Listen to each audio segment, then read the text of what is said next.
Hi, I'm Robert F. Kennedy Jr. I'm the Secretary for the Department of Health and Human Services. In the final months of the election, President Trump repeatedly called for removing toxins from our food supply.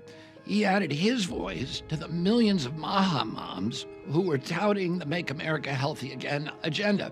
The first step is radical transparency because right now, not even the U.S. government knows what's in our food. In 1958, the government created a designation called Generally Recognized as Safe, or GRAS, so that we can make common ingredients like salt and baking soda exempt from testing. But today, it isn't just salt and baking soda. Food companies and cooperative regulators have enlarged the GRAS exemption so that these companies can decide for themselves whether a substance is generally recognized as safe. No FDA approval is needed.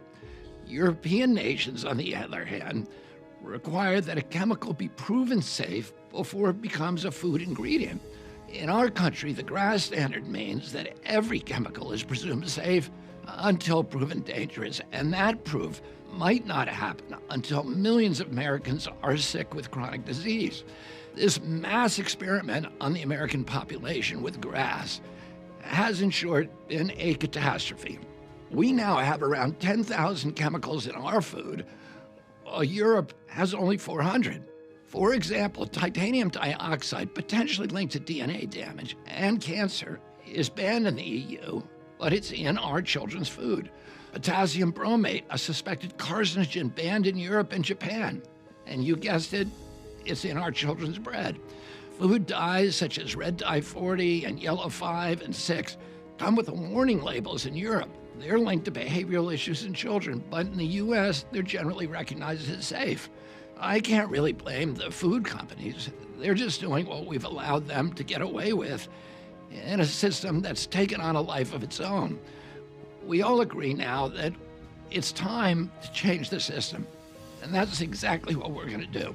I am today directing the FDA commissioner to start the process of changing the rules to eliminate the self-affirming GRAS pathway for new ingredients. I'm also directing the FDA and NIH to ramp up post-market assessments of GRAS chemicals currently in our food so that we can rapidly identify the compounds that are making Americans so sick, and so that American consumers and regulators can make informed decisions. This issue isn't going away. Moms aren't going to return to wanting chemicals in our food that are banned in other developed countries. Even industry knows that we have to change. So I promise you, I'm going to work with all parties, the companies, the moms, the scientists, the consumer advocates, to make American food the healthiest in the world the way that it was when I was a child. Produced by the U.S. Department of Health and Human Services.